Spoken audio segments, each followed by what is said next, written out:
Hello friends, welcome to my channel Chaurasia coaching class. मैं रामभवन चौरसिया आज आपको अपना मोस्ट इम्पॉर्टेंट टॉपिक अवहट्ट भाषा का व्याकरण स्वरूप पढ़ाने वाला हूं। चूँकि यह मेरा अवहट्ट भाषा से संबंधित 7वां वीडियो है। इसके 2 पूर्व वीडियो में भी मैं अवहट्ट भाषा का व्याकरणीय स्वरूप पढ़ा चुका हूं, जो उसमें से कुछ अंश है व्याकरण का जो बहुत ही महत्वपूर्ण है। और ये मेरा जो तीसरा वीडियो है, मतलब 7वां वीडियो है, यह अवहट्ट भाषा का बृहद स्तर पर व्याकरणीय स्वरूप में पढ़ाने वाला हूँ। इसके जो 2 पूर्व वीडियो में पढ़ाया हूँ व्याकरण, उसमें जो है जो अवहट्ट भाषा का व्याकरण है उसमें जो है सम्मिलित नहीं हो पा रहा था, तो इस नाते हमको थोड़ा और 2 वीडियो बनाना पड़ेगा। क्योंकि जो है जो अवहट्ट भाषा है वह बहुत ही महत्वपूर्ण हमारे हिंदी साहित्य का घटक है। क्योंकि हमारी जो हिंदी भाषा है इसका पूर्वज हम अवहट्ट को ही मान सकते हैं। क्योंकि अवहट्ट भाषा से ही हमारे हिंदी का जो है रूप उद्घाटित होता है, यानी शुरुआत होता है। तो अगर हमारा यह वीडियो आपको अच्छा लगे तो आप लोग ज़रूर अपने मित्रों को, अपने फ्रेंड्स को लाइक, सब्सक्राइब और कमेंट अवश्य करें तथा बेल आइकन को प्रेस करना न भूलें, ताकि हमारे सभी वीडियोज़ का नोटिफिकेशन आपको मिलता रहे। तो बिना देर किए हम अपना यह अवहट्ट भाषा का 7वां वीडियो स्टार्ट करते हैं। ज़्यादा देर न करके हम अपने सब्जेक्ट पे आते हैं, क्योंकि वीडियो बहुत लंबा नहीं, शॉर्टकट में बनाना है। तो यहाँ देखिए कि अवहट्ट का व्याकरणीय स्वरूप, यहाँ देखिए मैं अवशेष कोष्ठ में डाल दिया हूँ। अवशेष का मतलब यह है कि इसके पहले 2 वीडियो मैं व्याकरण का बना चुका हूँ। जो भाई हमारे मतलब इसको देखना चाहते हों उसके 2 पूर्व वीडियो, मतलब 5वां और 6वां को आप जो है उसमें जाकर देख लेंगे। उसमें से जो चीज़ नहीं मतलब उसमें समाया और जो चीज़ बच गया था और बहुत ही महत्वपूर्ण था, इस नाते हमें जो है 7वां वीडियो आप लोगों के लिए उपलब्ध करा रहे हैं। तो यहाँ देखिए लिखा हुआ है, कोई भी भाषा न तो अचानक जन्म लेती है और न ही अचानक खत्म होती है। दूसरे शब्दों में किसी भी मानक भाषा को बनने में या बिगड़ने में समय लगता है। यही बात अवहट्ट में भी लागू होती है। कहने का मतलब यह है कि कोई भी भाषा हो वह न तो अचानक जन्म लेती है और न ही अचानक उसका अवसान होता है, मतलब खत्म होता है। दूसरे शब्दों में कहें तो किसी भी मानक भाषा को बनने में या बिगड़ने में समय लगता है। उसी प्रकार अवहट्ट भाषा में भी यही बात लागू होती है। तो उदाहरण के रूप में मैं आपको थोड़ा सा समझा दूं कि जैसे हमारा जो है पहले प्राचीन आर्य भाषा था, इसके जो है 3 पार्ट हुए हैं।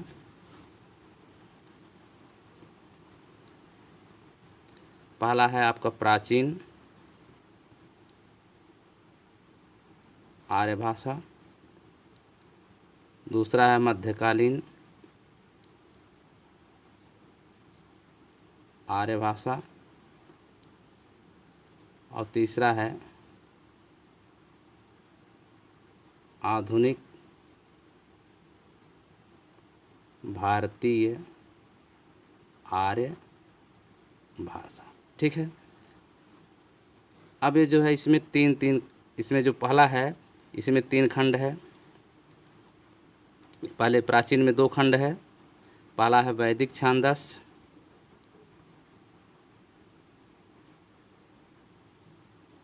दूसरा है लौकिक संस्कृत। इसमें आपका 3 पार्ट है। इसमें है पाली सर्वप्रथम, उसके बाद है प्राकृत, उसके बाद है अपभ्रंश। ठीक है। इसमें आपका भी 3 पार्ट है। एक है प्राचीन या प्रारंभिक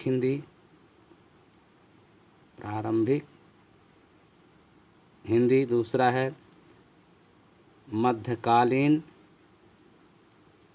हिंदी और तीसरा है आधुनिक काल हिंदी। आधुनिक काल हिंदी। तो इसमें तो प्रमुख प्रमुख बोलियां हैं, जैसे असमी, उड़िया, बंगला, बिहारी इत्यादि। लेकिन जो मैं आपको बता रहा हूँ, कोई भी भाषा न तो अचानक जन्म लेती है ना तो अचानक मर जाती है। तो जैसे आपका ये इसका जो समय काल है आपका 1500 ईसा पूर्व से 1000 ईसा पूर्व तक है इसका काल। और ये आपका है ईसा पूर्व भी है, और ये आपका जो है इसका समय 1000 ईसा पूर्व से 500 ईसा पूर्व तक है। ठीक है। उसी तरह पाली का जो है 500 ईसा पूर्व से 1 ईस्वी तक है। फिर इसका जो है 1 ईस्वी से लेकर के प्राकृत का 500 ईस्वी तक है। उसी प्रकार आपका भ्रंश का 500 से 900 ईस्वी तक जो है इसका समय काल है अपभ्रंश का। उसके बाद आता है अवहट्ट। इसमें अवहट्ट का समय है 900 से 1100 ईस्वी तक। अब यह जो है आपका यह जो काल है यही हम पढ़ा रहे हैं अवहट्ट भाषा। तो यहाँ जो आप समय देखिए, जैसे मान लीजिए कि आपका 1500 ईस्वी से ईसा पूर्व से लेकर के 1000 ईसा पूर्व तक वैदिक छांदस है। तो इसका मतलब थोड़ी है कि मतलब जो 1500 ईसा पूर्व है वैदिक छांद संस्कृत का जो स्वरूप था ये यहीं से पैदा हुआ। इसका और आगे से भी ये जो है बनती आ रही होगी। ठीक। उसी प्रकार जो अवहट्ट भाषा है यहाँ देखिए लास्ट में, यह इसका मतलब नहीं है कि 900 से लेकर के 1100 जो ईस्वी है यहीं पर यह भाषा ख़त्म हुई अचानक। इसका भी समय ऐसे बढ़ता गया, चूँकि 1100 के बाद आदिकालीन आ जाता है, आधुनिक काल आर्य भाषा आ जाता है। लेकिन इसमें भी जो है इसके बाद 1100 के बाद ये 1400 ईस्वी तक चलती है हमारा जो है अवहट्ट भाषा। लेकिन इसी बीच यहाँ 1400 तो चल रहा है, लेकिन इसी बीच 1100 से आपका धीरे धीरे जो है हमारी प्राचीन या प्रारंभिक हिंदी भी शुरू हो जाती है। यहीं से प्राचीन या प्रारंभिक हिंदी भी हमारी क्या हो जाती है, स्टार्ट हो जाती है। जैसे अवहट्ट भाषा का समय 900 से लेकर 1100 है, लेकिन यहीं 1100 से हमारा जो है प्राचीन या प्रारंभिक हिंदी का काल भी शुरू हो जाता है। लेकिन यहाँ देखिए जो है 900 से 1100 से आगे हमारा जो अवहट्ट भाषा का काल है वो 14वीं शताब्दी तक चला है। अब समझ में आ गया होगा आप लोगों को। तो कोई भी भाषा न तो अचानक जन्म लेती है और न ही अचानक खत्म होती है। दूसरे शब्दों में किसी भी मानक भाषा को बनने या बिगड़ने में समय लगता है। यही बात अवहट्ट में भी लागू होती है। ये मैं आपको ही बताया हूँ कि मध्यकालीन भारतीय आर्य भाषा, जैसे प्राचीन आर्य भाषा है तो उसमें जो है संस्कृत आई, और प्राचीन आर्य भाषा के बाद मध्यकालीन भारतीय आर्य भाषा आया तो उसमें जो है पाली मुख्य रूप से है, फिर प्राकृत है, फिर अपभ्रंश है, फिर अवहट्ट। मैंने जो उसमें बताया है इसी को थोड़ा सा यहाँ बृहद करके दिया हूँ कि जिससे आप लोगों को स्पष्ट हो जाए जो लेसन हम लोग पढ़ रहे हैं अवहट्ट का। तो आप यहाँ देखिए कि जो पाली का समय है स्पष्ट मैंने लिख दिया है 500 ईसा पूर्व से 1 ईसा पूर्व तक। प्राकृत का जो है 1 ईस्वी से लेकर के 500 ईस्वी तक, अपभ्रंश का 500 ईस्वी से लेकर 900 ईस्वी तक, और अवहट्ट का 900 ईस्वी से लेकर 1100 ईस्वी तक, जो 14वीं सदी तक चलता रहा। संस्कृत में भी मैं लिख दे रहा हूँ, यहाँ पर 2 पार्ट है। एक है वैदिक छांदस, इसका युग चला है 1500 ईसा पूर्व से 1000 ईसा पूर्व, और दूसरा पार्ट है लौकिक छांदस।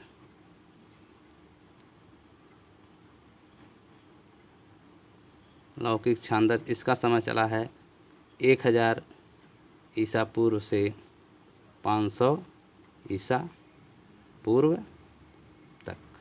इतना तो आप लोगों को मैंने भूमिका बताया है, क्योंकि कोई भी कहानी बिना भूमिका को समझ में नहीं आती है। तो भूमिका बताना अति आवश्यक होता है। आप किसी भी पिक्चर का आधा पार्ट से देखना शुरू करें तो आपको पिक्चर समझ में नहीं आती है। इस नाते जो है मैं इसको आपको इतना थोड़ा सा एक भूमिका बता दिया हूँ कि जो लेसन हम पढ़ने जा रहे हैं उसकी क्या महत्व है। अब हमारा देखिए जो अवहट्ट भाषा है, यही अवहट्ट भाषा से अब हमारी हिंदी जो है स्टार्ट होती है। ठीक है, अब आगे देखिए। अब मैं जो है सीधे व्याकरण पर आता हूँ।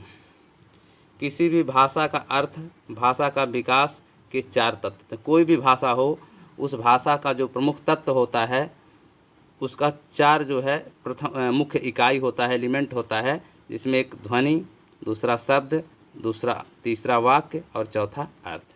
ये जो है किसी भी भाषा के मुख्य अंग हैं, मुख्य एलिमेंट हैं, मुख्य तत्व हैं। ठीक है, तो ध्वनि में क्या परिवर्तन हुआ, शब्द में क्या परिवर्तन हुआ, वाक्य में क्या परिवर्तन हुआ और अर्थ में क्या परिवर्तन हुआ। वाक्य को हम व्याकरण भी ले सकते हैं। तो जैसे आपका अपभ्रंश भाषा था, इसकी पूर्व चल रहा था कौन सा भाषा, अपभ्रंश भाषा, इसके पूर्व चल रहा था 500 ईस्वी से लेकर के 900 ईस्वी तक। ठीक है, और यहीं आपका अवहट्ट जो हम पढ़ा रहे हैं, अवहट्ट भाषा का समय है 900 से 1100 ईस्वी तक। ठीक है, तो कहने का मतलब ये है कि जो अपभ्रंश भाषा का ध्वनि थी, जो शब्द थे, जो वाक्य थे, जो अर्थ थे, वह अवहट्ट में आकर के क्या रूप चेंजिंग हुआ, उनके ध्वनियों में क्या चेंजिंग हुआ, उनके शब्दों में क्या चेंजिंग हुआ, उनके वाक्यों में क्या चेंजिंग हुआ और उनके अर्थों में क्या परिवर्तन हुआ। तो यही चीज़ जो है जो परिवर्तन होता है तभी ना दूसरा रूप बनेगा। जैसे एक बालक है, वो उसका लंबाई जो है छोटा है, हाथ पैर सब छोटा है, तो जब वो बड़ा होगा तो उसका थोड़ा सा लंबाई, हाथ पैर, मुंह सब बढ़ जाता है। तो उसमें जो चेंजिंग होता है वही जो है मुख्य रूप से होता है, उसी से मालूम होता है कि बच्चा बड़ा हो गया है, सियाना हो गया है। तो कहने का मतलब यह है कि उसमें क्या होता है कि छोटा जो बच्चा होता है बोल नहीं पाता, कम शब्दों का प्रयोग करता है, लेकिन जब उससे बड़ा होता है तो उसकी शब्दों की संख्या, वाक्यों की संख्या याद करने की ज़्यादा हो जाती है। तो उसी प्रकार से जो कोई भी भाषा शिशु रूप से जो है शैशवावस्था में या प्रौढ़ावस्था में चलती है, तो उसमें कुछ न कुछ परिवर्तन होते हैं, कुछ चेंजिंग होती हैं। तो वो जो हमारा, अगर हम व्याकरण में, साहित्य में जाते हैं तो उनके जो प्रमुख अंग हैं वो हैं ध्वनियाँ, शब्द, वाक्य और अर्थ। ठीक है, अब हम जो है जो हमारा हिंदी है, जिसको मैंने कहा है अवहट्ट से के बाद, अपभ्रंश के बाद जो है अवहट्ट आया, और अवहट्ट के बाद समझिए आपका प्राचीन या प्रारंभिक हिंदी यहीं शुरू हो जाता है, यहीं से आपका शुरुआत हो जाता है प्रारंभिक हिंदी। आधुनिक मतलब जो हम लोग आज पढ़ रहे हैं वह। ठीक है, अब जो ध्वनियाँ हैं, जैसे मैंने आपने बताया कि किसी भाषा का प्रमुख 4 अंग हैं, ध्वनि, शब्द, वाक्य, अर्थ। तो उसमें जो ध्वनियाँ हैं, उस ध्वनियों में क्या चेंजिंग आया, क्या परिवर्तन आया, मैं इसके विषय में आपको यहाँ बता रहा हूँ। यहाँ आप देखिए, भाषा की सबसे छोटी इकाई है ध्वनि। जो है क्या है, भाषा की सबसे छोटी इकाई है। ठीक है, प्रश्न भी आता है और अक्सर प्रश्न आता है TET, CTET, super TET, TGT, PGT इत्यादि जो है अपर क्लास एग्ज़ाम में, कॉम्पिटिटिव परीक्षाओं में आता है कि जो है इसमें क्या परिवर्तन। अवहट्ट भाषा में जैसे यह है, यह किस भाषा में परिवर्तन हुआ, जय में हुआ। फिर देखिए यहाँ पर मैंने लिख दिया है संस्कृत, अपभ्रंश, अवहट्ट।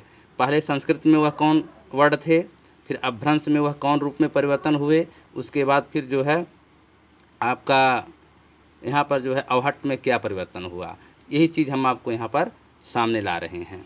तो यहाँ आप देख सकते हैं कि जैसे यहाँ संस्कृत में लिखा है कि संस्कृत के जो वर्ड थे वो अपभ्रंश में जाकर क्या बन गए। तो देखिए यहाँ पे आपको दिखाई देता होगा कि यह जो है यह जय में बदल गया, यह यज्ञ वाला यह जो है किस में बदल गया, जय में बदल गया।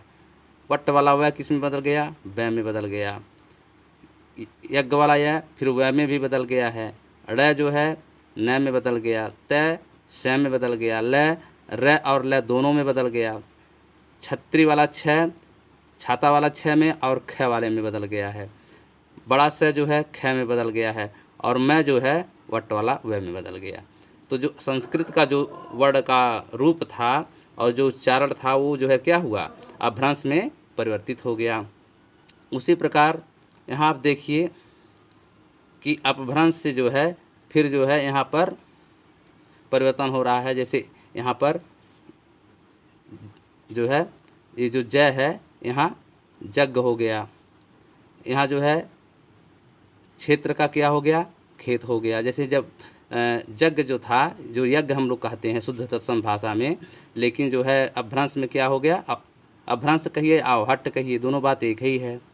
इसको अपभ्रंश भी कह सकते हैं। अपभ्रंश माने भ्रष्ट भाषा, अवहट्ट को जो है अपभ्रंश भी कहते हैं। ये है उसका भ्रष्ट भाषा, अपभ्रंश का भ्रष्ट भाषा ही जो है अवहट्ट है। ठीक है, इसको तद्भव रूप भी कह सकते हैं। ठीक है, तद्भव रूप। तो जग का क्या हो गया, जग हो गया अवहट्ट में जाते जाते। क्षेत्र का क्या हो गया, खेत हो गया। ग्राम का क्या हो गया, गांव हो गया। श्यामल का क्या हो गया, सांवरा या सांवला हो गया। वर्षा का क्या हो गया, बरखा हो गया।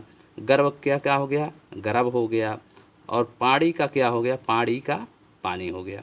अब यहाँ देख सकते हैं आप, जैसे आपका यहाँ जो है गर्व है, क्या लिखा है, गर्व।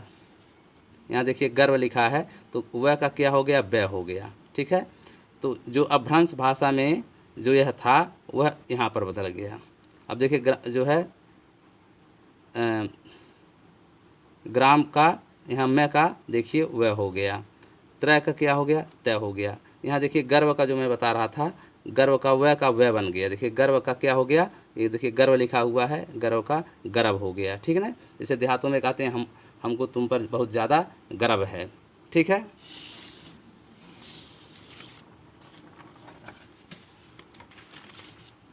अब आप यहाँ देखिए संस्कृत की ध्वनियाँ अपभ्रंश और अवहट्ट में विकृत बिगड़कर या बिगड़ी ध्वनियों से हिंदी ध्वनि की उत्पत्ति हुई। मतलब कहने का मतलब है जो संस्कृत की ध्वनियाँ थीं वही जो है अपभ्रंश और अवहट्ट में बिगड़कर या विकृत होकर के किसमें बन गई, हिंदी ध्वनियों की उत्पत्ति हुई। मतलब हिंदी ध्वनियों की उत्पत्ति कहाँ से हुई, अपभ्रंश और अवहट्ट से। और अपभ्रंश और अवहट्ट का जो है शब्द कहाँ से आए, वर्ड कहाँ से आए, संस्कृत से आए। ठीक है, तो कहने का मतलब ये है कि संस्कृत की ध्वनियाँ से अपभ्रंश और अवहट्ट का विकास हुआ और अपभ्रंश और अवहट्ट से जो है बिगड़ करके हिंदी ध्वनियों की उत्पत्ति हुई। क्लियर। फिर आप देखिए शब्द भाषा की सबसे महत्वपूर्ण इकाई है।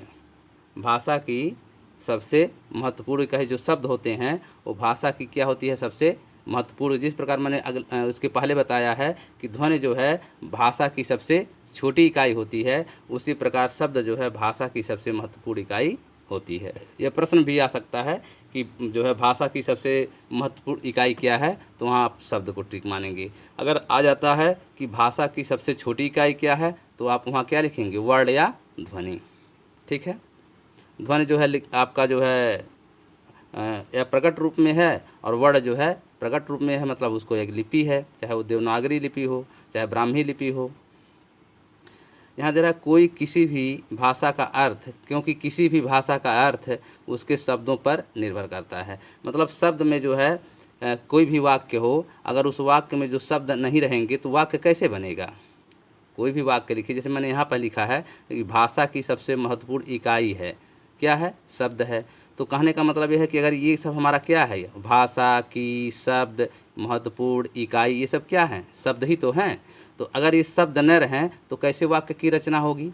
भाषा की सबसे महत्वपूर्ण इकाई है शब्द, ये क्या है, आपका एक वाक्य है।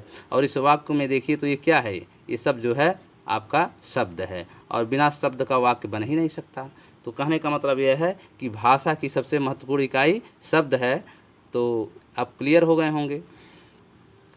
अतः हम कह सकते हैं कि हिंदी के समृद्ध साहित्य अपभ्रंश और अवहट्ट भाषा के विशेषताओं से ही निर्मित है। दूसरे अर्थों में या यूँ कह सकते हैं कि जो हिंदी का समृद्ध साहित्य है, शब्द भंडारण है, स्टोर है वर्डों का, वो जो है किससे समृद्ध हुई है, अपभ्रंश और अवहट्ट भाषा के विशेषताओं से ही जो है हिंदी हमारी जो आज बोल रहे हैं हम, वो समृद्ध हुई है। ठीक है, इन विशेषताओं में प्रमुख तत्व है जो मैंने आपको बताया कि जो हमारी हिंदी समृद्ध हुई है तो अपभ्रंश और अवहट्ट भाषा की विशेषताओं से हुई है। तो उन्हीं विशेषताओं में ये जो हम नीचे लिख रहे हैं निम्नलिखित में, इनके कौन कौन गुण हैं जिससे हमारी हिंदी जो है और अधिक समृद्ध और मजबूत हुई है। अब उनकी हम आगे यहाँ चर्चा करते हैं, मैंने व्याकरणिक स्वरूप में, व्याकरण के रूप में। तो आप यहाँ देख सकते हैं कि अवहट्ट शब्दगत विशेषताएं, माने अवहट्ट भाषा की जो शब्दगत विशेषताएं हैं, जिसको हम एक व्याकरण भी कह सकते हैं, ग्रामर भी कह सकते हैं, तो इसकी क्या क्या विशेषताएं हैं और क्या क्या परिवर्तन हुआ अपभ्रंश से अवहट्ट में, फिर अवहट्ट के बाद फिर कैसे हमारी हिंदी की तरफ हम आगे बढ़ते हैं। ठीक है, तो यह वीडियो जो है बहुत ही इम्पॉर्टेंट है, क्योंकि यहाँ से हमको मालूम होता है कि हमारी हिंदी कैसे जो है अवहट्ट भाषा से जो है हिंदी में परिवर्तित हुई। अब यहाँ देखिए, जो शब्दगत विशेषताएं हैं, मतलब शब्दों का जो खेल कहा जाता है, शब्दगत विषय मतलब शब्दों का खेल, कि अवहट्ट भाषा में क्या क्या रूप थे और कैसा रूप थे, और हमारी हिंदी जो है आगे कैसे बने, और इसके पूर्व जो है भ्रंश में कैसा रूप था, इसका हम यहाँ पर व्याख्या करते हैं। तो यहाँ देखिए, पहला है अल्प प्राण का महाप्राण। ये सब हेडिंग है, आप इसको देख सकते हैं कि शब्दगत विशेषताओं में, या आप इसका स्क्रीनशॉट भी ले सकते हैं, और इसका मैं फिर अलग अलग व्याख्या यहीं अभी तुरंत कर दूँगा। ठीक है, ये सब आप जो है एक जो है अवहट्ट भाषा की शब्दगत विशेषताएं हैं, इसका मैं जो है यहीं पर अभी व्याख्या कर रहा हूँ। तो क्या क्या मुख्य बिंदु हैं?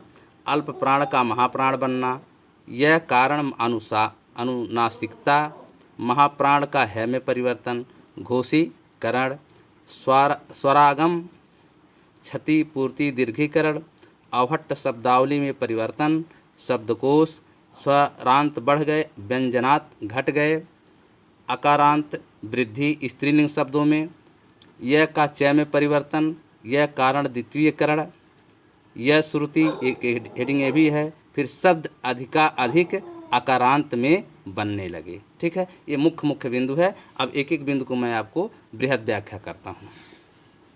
अब देखिए, पहला हमारा हेडिंग है अल्प प्राण का महाप्राण बनना।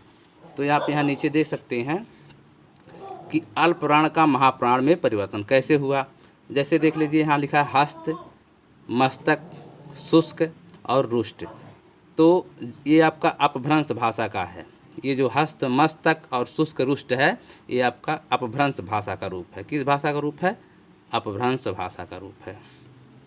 अपभ्रंश भाषा का रूप है। ठीक है, और ये आपका जो है हाथ, माथ, सूखा, रूठा, ये आपका जो है अवहट्ट भाषा का रूप है, जो अवहट्ट भाषा का रूप है।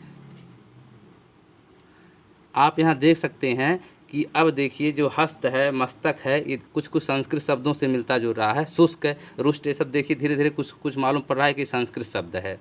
ठीक है, तो अब लेकिन यहाँ देखिए, जो हाथ है, माथ है, सूखा है, रूठा है, इसको आप अपने हिंदी की तरह देख रहे हैं। मतलब जिस तरह हम लोग लिखते हैं हाथ है, ये हमारा माथ है, कपड़ा सूखा गया है, बच्चा बहुत रूठा है। तो इस तरह से यहाँ पर देखिए एकदम सेम टू सेम जो अवहट्ट भाषा में हमारा जो भाषा का स्वरूप था, व्याकरण शब्द, वो क्या आ रहा है, एकदम सेम टू सेम हिंदी में मिल रहा है।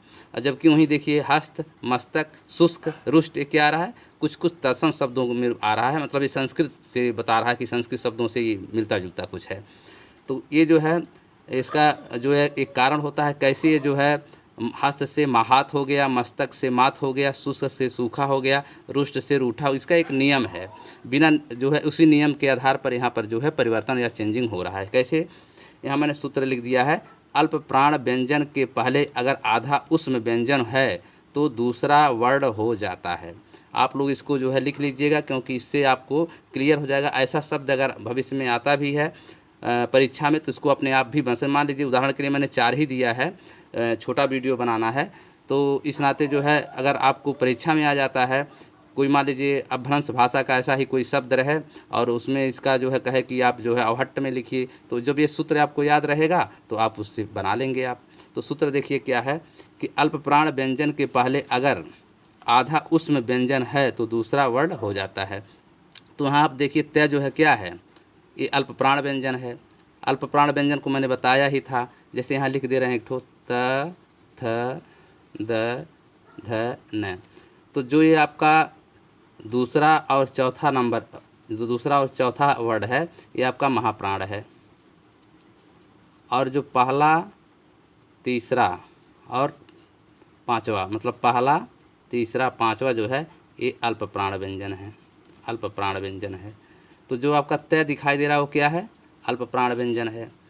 तो यहाँ देखिए कि जो है तय जो है अल्प प्राण व्यंजन है, और इसके पास पहले जो है आधा स है जो उष्म व्यंजन है। कौन व्यंजन है? उसमें व्यंजन है। र ल व श होता है उसमें व्यंजन। तो इसमें जो है आधा ये जो त है ये आपका अल्प प्राण व्यंजन है, और इसके पहले देखिए आधा स आ गया है जो उसमें व्यंजन है। तो इसको जो है मिला करके त का जो दूसरा अक्षर होता है क्या होता है? थ। त का दूसरा अक्षर क्या होता है? थ होता है। तो वही चीज़ यहाँ पर आ जाएगा। तो है पे आ का मात्रा लग जाएगा, तो हा हो गया, और ये जो त के बाद का अक्षर आता है थ, हाथ हो गया। ठीक है। उसी प्रकार यहाँ देखिए मस्तक में त आपका अल्प प्राण व्यंजन है, त अल्प प्राण व्यंजन है, और स उसमें व्यंजन है। इसके पहले आया है तो माँ पे आ का मात्रा बन जाएगा, तो माँ हो जाएगा। और त जो है किसमें परिवर्तन हो जाएगा? थ में। तो क्या हो जाएगा? माथ। इसी प्रकार शुष्क देखिए क आपका जो है क्या है? अल्प प्राण व्यंजन है, उसमें जो है आधा जो है पेठरुआ से लगा है। तो यह जो है क्या है? उसमें व्यंजन है। तो इससे क्या हो गया? स से बड़ा सु, स पे उक मात्रा, जैसे यहाँ पे आ लगा तो यहाँ बड़ा उक मात्रा हो गया, और क ख में परिवर्तन हो गया। तो क्या हो गया? सूखा हो गया। रुष्ट भी देख लीजिए, रुष्ट में जो है हट्टा जो है अल्प प्राण व्यंजन है, और इसके पहले पेठरुआ से लगा हुआ है। तो ये जो है आपका क्या हो जाएगा? ठ बन जाएगा। ट जो है किस में परिवर्तन हो जाएगा? ठ में हो जाएगा, और ठ पर आ का मात्रा लग जाएगा, और र पे यहाँ छोटा उ का मात्रा है, यहाँ पर बड़ा उ का मात्रा हो जाएगा। तो क्या हो जाएगा? रूठा। क्लियर हो गया।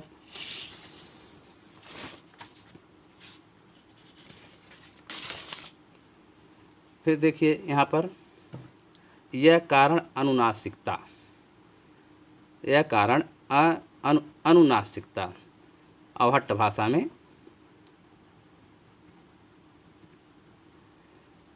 अब यहाँ देखिए लिखा है, ये जो सर्प है, ये ग्राम है, ये पक्षी है, ये आपका अपभ्रंश शब्द के शब्द हैं। ये जो सर्प है, ग्राम है, पक्षी है, ये किसके शब्द हैं? अपभ्रंश भाषा के शब्द हैं। परीक्षा में आ भी सकता है कि सर्प, ग्राम, पक्षी ये अपभ्रंश शब्द हैं कि अवहट्ट शब्द हैं। तो आपको यहाँ लिखना पड़ेगा कि सर्प, ग्राम, पक्षी जो है अपभ्रंश भाषा के शब्द हैं। वहीं आपको सांप, गांव, पंछी ये किस भाषा के शब्द हैं? अवहट्ट भाषा के शब्द हैं। लेकिन ये बना कैसे? इसका एक नियम है, उसी नियम से यह जो है बन रहा है। आगे अगर परीक्षा में इस तरह के शब्द आ जाएं तो आप उसको बना सकते हैं। ठीक है। तो देखिए कैसे यहाँ पे लिखा है, मैंने सूत्र लिख दिया है, क्योंकि आप जो है कभी ऐसा शब्द आए तो आप इसको बना भी सकते हैं। लिखा है निरानुनासिक ध्वनि अनुनासिक ध्वनि में बदल जाती है। निरानुनासिक, निरानुनासिक का मतलब होता है बिना नाक के। मतलब कुछ ऐसे अनुनासिक शब्द होते हैं या निरानुनासिक शब्द होते हैं, निरानुनासिक शब्द होते हैं कि जो आपको नाक से नहीं बोलना पड़ता है, फिर भी कुछ उसकी जो है नासिक ध्वनियाँ का आवाज़ मतलब जो है आपको सुनाई देता है। जैसे सर्प आप बोल रहे हैं, सर्प, तो सर्प जब आप बोल रहे हैं तो कुछ आपको जो है इसमें नाक से भी आ रहा है, लेकिन यहाँ देखिए बिंदु नहीं है। मतलब अनुनासिक जो चिन्ह होता है, जैसे यहाँ बिंदी है, जैसे यहाँ सांप पर है ना अनुनासिक बिंदी, यहाँ पर गांव में है, यहाँ पंछी पर है, ये सब क्या बिंदी हैं? ये जो है अनुनासिक बिंदी हैं। ठीक है। जैसे मान लीजिए आपका ये चंद्र बिंदी हो गया और ये बिंदी हो गया, ये सब क्या है? अनुनासिक वर्ण का मात्राएं हैं, एक प्रतीक हैं, चिन्ह हैं लिपि में, देवनागरी लिपि में। तो यहाँ पर देखिए ये दीर्घ अनुनासिक स्वर है और ये आपका लघु अनुनासिक स्वर है। तो देखिए यहाँ पर क्या है? यहाँ आपका है लघु अनुनासिक स्वर, और ये जो चंद्र बिंदु है ये क्या है? दीर्घ अनुनासिक जो है दीर्घ अनुनासिक स्वर है। तो कहने का मतलब ये है कि सर्प में देखिए कोई भी जो है अनुनासिक ध्वनि का मतलब चिन्ह नहीं है। ठीक। लेकिन इसमें जो है जब आप बोलेंगे तो आपके आवाज़ में, ध्वनियों में कुछ ऐसा आएगा कि जैसे हम ये नाक से बोल रहे हैं, नाक पकड़ के बोल रहे हैं, मतलब जैसे कुछ ऐसा अनुभव होगा। जैसे ग्राम, ग्राम कहिए तो कुछ थोड़ा थोड़ा मालूम हो रहा है कि हम नाक से बोल रहे हैं। तो वही जो है जो अनुनासिक इसमें स्पष्ट दिखाई नहीं दे रहा है, लेकिन इसमें हमको स्पष्ट दिखाई देना, मतलब उसको हम वर्ड में, लिपि में जो है अंगीकृत कर देते हैं। तो देखिए यहाँ पर सर्प है, सर्प पे चूँकि जो है यहाँ नहीं दिखाई दे रहा है, कुछ नहीं, सर्प सीधा सीधा है। तो यहाँ पर हमको जो है कुछ भान हो रहा है कि यहाँ कुछ नाक से हम बोल रहे हैं। तो भान को आप साक्षात उसको दर्शन करा दीजिए, दिखा दीजिए कि हाँ नहीं नहीं सही सही है यहाँ पर। तो इस प्रकार से यहाँ आप जो है यहाँ आप लिख सकते हैं। तो यहाँ क्या हो जाएगा? सांप हो जाएगा। उसी तरह ग्राम में देखिए, ग्राम, ग्राम कुछ लोग बोलते हैं ग्राम ग्राम, तो ग्राम ग्राम बोल रहे हैं तो उसमें कुछ भी नाक से आ रहा है कुछ स्वर, तो वहाँ पर आप जो है यहाँ दिखाई नहीं दे रहा, तो आप यहाँ दिखा दीजिए उसको आसपास। तो यहाँ हो जाएगा गांव, मतलब एकदम क्लियर हो गया गांव। अब हम जो है आराम से बोल सकते हैं गांव। इसी तरह देखिए यहाँ पक्षी, तो पक्षी में जब आप बोलेंगे तो उसमें भी हमको कुछ नाक से ध्वनियाँ दिखाई या सुनाई दे रही हैं, लेकिन यहाँ लिखा नहीं गया है, तो हम यहाँ पर स्पष्ट पंछी लिख देंगे। ठीक है, क्लियर। अब आगे देखिए, महाप्राण का है में परिवर्तन। मैं एक एक हेडिंग बताते जा रहा हूँ, ये बहुत ही इम्पॉर्टेंट है। और चूँकि जो अपभ्रंश भाषा है और अवहट्ट भाषा है, पाली और प्राकृत भाषा है, इसकी कोई कहानी नहीं है, कोई साहित्य नहीं है कि आप जो है किनारे से कहानी पढ़ाते जाइए और सुनाते जाइए। इस सब व्याकरणी ही जो है अध्ययन अध्यापन का काम है। तो इसको जानना ज़रूरी है, और थोड़ा सा एक बार, एक दो बार, तीन बार देख लेंगे, सुन लेंगे, तो आपको ऑटोमेटिक यह जो है याद हो जाएगा। ठीक है, आगे देखिए, महाप्राण का है में परिवर्तन। महाप्राण का है में परिवर्तन, तो एक जो है और चेंजिंग इसमें हो रहा था अवहट्ट भाषा में, कि जो महाप्राण वर्ड थे वो जो है किस में परिवर्तन हो रहे थे, है में परिवर्तन हो रहे थे। किस में परिवर्तन होता है में। उदाहरण के लिए मैं आपको दिखा दूं कि जैसे आपका वधु है तो क्या हो गया, बहू। ठीक है, तो ये जो आपका ध है ये कौन वर्ड है, अल्प प्राण है कि महाप्राण है, तो ये आपका क्या है, महाप्राण। क्योंकि अंग्रेजी जब हम बनाएंगे तो होगा क्या, DHA और त थ द ध। देखिए यहाँ पर लिख दे रहे हैं त थ द ध न, तो त का होता है TA, थ का होता है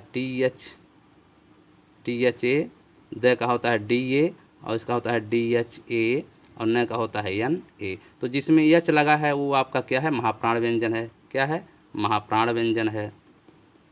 और जिसमें नहीं यच लगा है वो क्या है, अल्पप्राण है।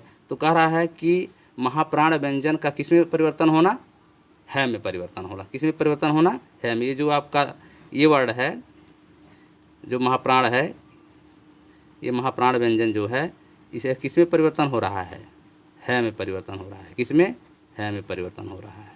ठीक है, अब देखिए वधु, ये ध क्या हो गया, क्लियर हो गया कि वधु जो है महाप्राण है, तो इसमें किस में बदल रहा है, ध जो है में बदल गया, बहु हो गया।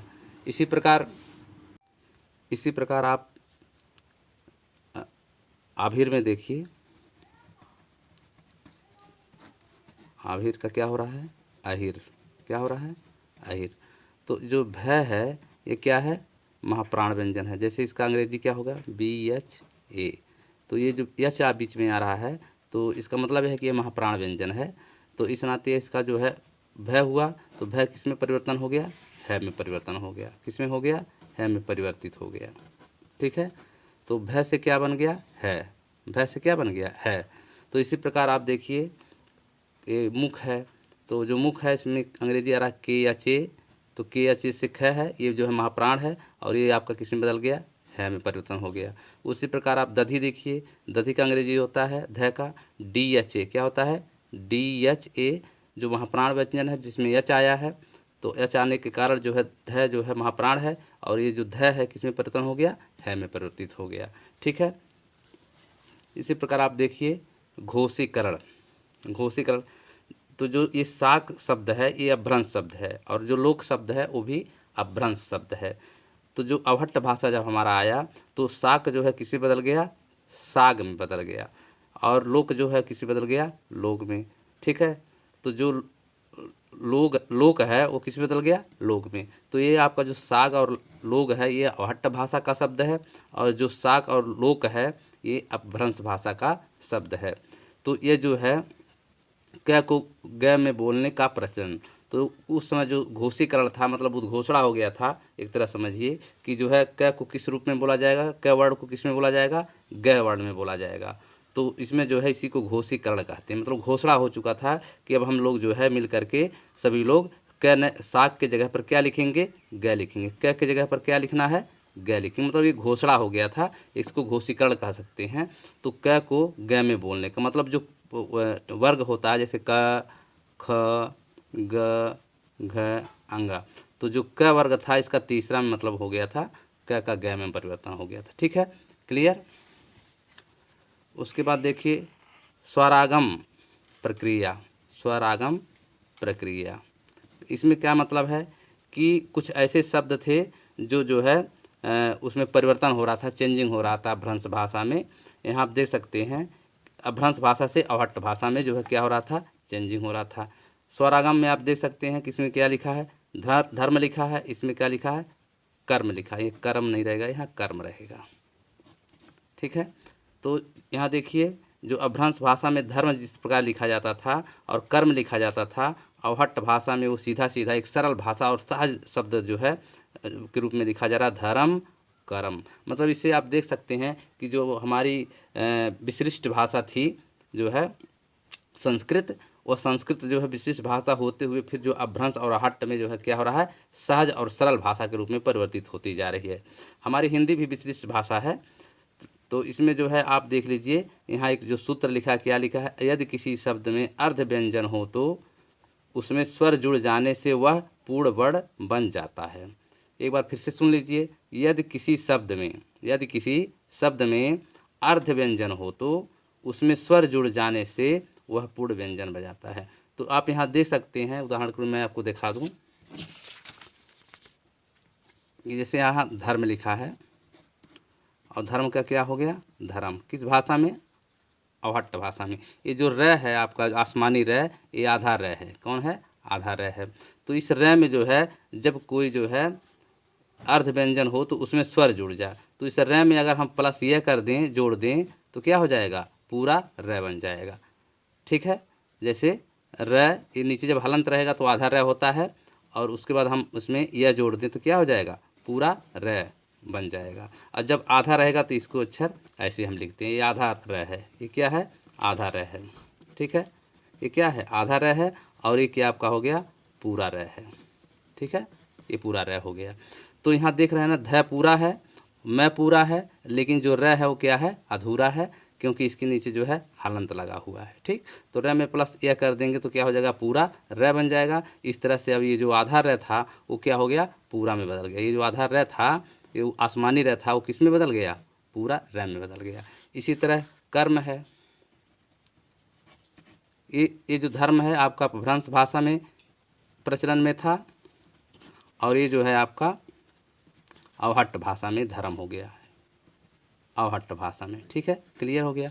इसी तरह आप कर्म देखिए, कर्म क्या हो गया, कर्म हो गया, क्योंकि जो ये मैं का आसमानी रह था, ये आधा रह था, इसमें प्लस ये जुट गया तो ये क्या हो गया, पूरा रह। और पूरा रह होने नाते यहाँ कर्म पूरा लिखा गया। क्लियर। तो इसका सूत्र एक बार आप फिर से देख लें, यदि किसी शब्द में अर्ध व्यंजन माने आधा व्यंजन हो तो उसमें स्वर जुड़ जाने से वह पूर्ण वर्ण बन जाता है। क्लियर है। फिर इसके बाद देखिए क्षतिपूर्ति दीर्घीकरण, क्षतिपूर्ति दीर्घीकरण। यहाँ भी आपको एक उदाहरण समझाना पड़ेगा। यहाँ आप देख सकते हैं क्षतिपूर्ति दीर्घीकरण।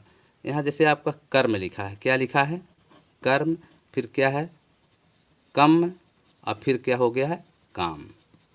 अब यहाँ आप देखिए जो एक कर्म है ये संस्कृत भाषा का शब्द है। ठीक है, ये आपका जो है अपभ्रंश भाषा का शब्द है, अपभ्रंश भाषा का शब्द है। ठीक है, और ये आपका जो है अवहट्ट भाषा का शब्द है। ठीक है, ये अवहट्ट का है, ये भ्रंश का है, और ये संस्कृत शब्दों का है। कर्म जो पढ़ेंगे देख रहे हैं, कर्मण्येवाधिकार अस्ते मा फलेषु कदाचन, कर्म करते रहो, फल की आशा न करो, वो भगवान आपको देगा। तो इस तरह से कर्म जो है ये संस्कृत का शब्द है। तो उस प्रकार से यहाँ देखिए कम से जो अभ्रंश भाषा आया तो ये कम हो गया, क्या हो गया, कम हो गया, और बाद में जो है अवहट्ट में क्या हो गया, काम हो गया। तो यहाँ किस चीज़ की, यहाँ इसका जो सूत्र जो शीर्षक है उसका है क्षति पूर्ति दीर्घीकरण। ठीक है, ये हेडिंग आपका है। तो इसमें क्या क्षति हो रहा है और किस चीज़ का दीर्घ हो, मतलब बढ़ रहा है, दीर्घ माने बढ़ना होता है, क्षति क्या हो रहा है। तो यहाँ आप देख सकते हैं कि जो क था, जो र था, वो यहाँ पर र की क्षति हुई। किसका, देखिए यहाँ लिखा है र की क्षति हुई। जो आसमानी र था ना, यहाँ पर आसमानी र जो है, जैसे क र में, ये जो आसमानी र है इसकी क्या हो रही है, क्षति हो रही है, मतलब नष्ट हो रहा है। ये क्या हो रहा है, नष्ट हो रहा है, इसका विनाश हो रहा है। ठीक है, खत्म हो रहा है। ठीक है, खत्म हो रहा है। ठीक है, ये इस आसमानी रंग का क्या हो रहा है, खत्म हो रहा है। तो ये हो गया क्षतिपूर्ति। तो इस जो क्षति हुई उसकी क्या पूर्ति हो रही है, तो र की क्षति हुई और क का दीर्घीकरण हो गया। और जो आपका ये क था, एक क में जो है आ का मात्रा नहीं था, लेकिन इसमें क्या हो गया, आ का मात्रा बढ़ गया, तो कर्म से क्या बन गया, काम बन गया। धर्म से क्या बन गया, धाम यहाँ रहेगा। धर्म से क्या बन गया, धाम बन गया। चक्र से क्या बन गया, चक, और चक्र से चाक। बौद्ध धर्म को आप जो है बौद्ध जो है हिंदू धर्म हम लोग कहते हैं, मुस्लिम धर्म कहते हैं, लेकिन जो बौद्ध धर्म है उसको हम लोग क्या कहते हैं, बौद्ध धर्म भी कहते हैं। आज भी जो है इसको क्या कहा जाता है, बौद्ध धर्म कहा जाता है। ठीक है, वो अपभ्रंश भाषा का ही जो है शब्द यूज होता है यहाँ पर, इसका अपभ्रंश भाषा का। ठीक है, और भी दीर्घीकरण देखिए, यहाँ पर जो है कम है तो एक मैं यहाँ ख़त्म हो रहा है। दूसरा उदाहरण देखा जाए तो यहाँ जो एक मैं है, आधा मैं, अपभ्रंश भाषा में ये मैं जो है क्षति हो रही है, इस मैं के क्या हो रहा है, क्षति हो रहा है। इसके जगह पर जो मैं आधा था वो ख़त्म हो करके यहाँ पर आ का मात्रा बढ़ जा रहा है, ये भी देख सकते हैं। धर्म में देखिए ये र जो है ख़त्म हो रहा है, यहाँ र की क्षति हुई और इसमें जो है र पूरा हो गया, र की क्षति हुई और क का दीर्घीकरण हो गया। तो उसी प्रकार यहाँ पर देखिए जो ध में र था उसकी क्षति हुई और ध पे आ का मात्रा लग गया, ये धाम बन गया। चक्र में देखिए जो र है, जो है ये र है, इस र का जो है ख़त्म हो गया और इसके जगह पे आ का मात्रा आकर के चाक बन गया। और यहाँ देखिए अपभ्रंश में, इसमें जो है आधा में जो है ख़त्म होकर आ का मात्रा बन गया तो काम हो गया। ये धम्म में देखिए ध पे मैं ख़त्म होकर के हो गया, धाम हो गया। उसी तरह चक्र में देखिए आधा के ख़त्म होकर के च पे आ का मात्रा लग गया तो क्या हो गया, चाक हो गया। इस प्रकार से आप इसको देख सकते हैं। ये हमारा जो 7वां वीडियो है, अभी जो है इसमें अभी कुछ बहुत ही इम्पॉर्टेंट जो है 15-16 जो है हेडिंग इसमें है, और भी कुछ उसमें जो मैंने आपको दिखाया था उसमें जो है बाकी है। अब चूँकि ये वीडियो बहुत लंबा हो जा रहा है, इस नाते मैं चाहता हूँ कि ये जो है छोटा वीडियो बने। तो इसमें मैंने आपको 6, यहाँ देख सकते हैं 6 जो है मैंने हेडिंग पढ़ा दिया है, और लगभग 15 हेडिंग ध्वनियों में है। उसके बाद शब्द हैं और भी विशेषण, सर्वनाम, संज्ञा संबंधित जो है, और भी जो है परिवर्तन जो अपभ्रंश भाषा से अवहट्ट भाषा में चेंजिंग हुआ है, बहुत ही इम्पॉर्टेंट और बहुत ही महत्वपूर्ण इसका लास्ट वीडियो भी है। तो इसको भी आप देखना न भूलें। और मैं चाहता हूं कि आप लोग अपने मित्रों को, अपने फ्रेंड्स को हमारा यह वीडियो जो है अधिक से अधिक शेयर करें, जिससे हमारे वो भी बच्चे जो है लॉकडाउन चल रहा है तो जो है पढ़ें, लिखें और होशियार बनें और परीक्षा में अच्छा नंबर से पास करें और उनको अच्छा एक जॉब मिले, जिससे हमको भी संतुष्टि होगी। धन्यवाद।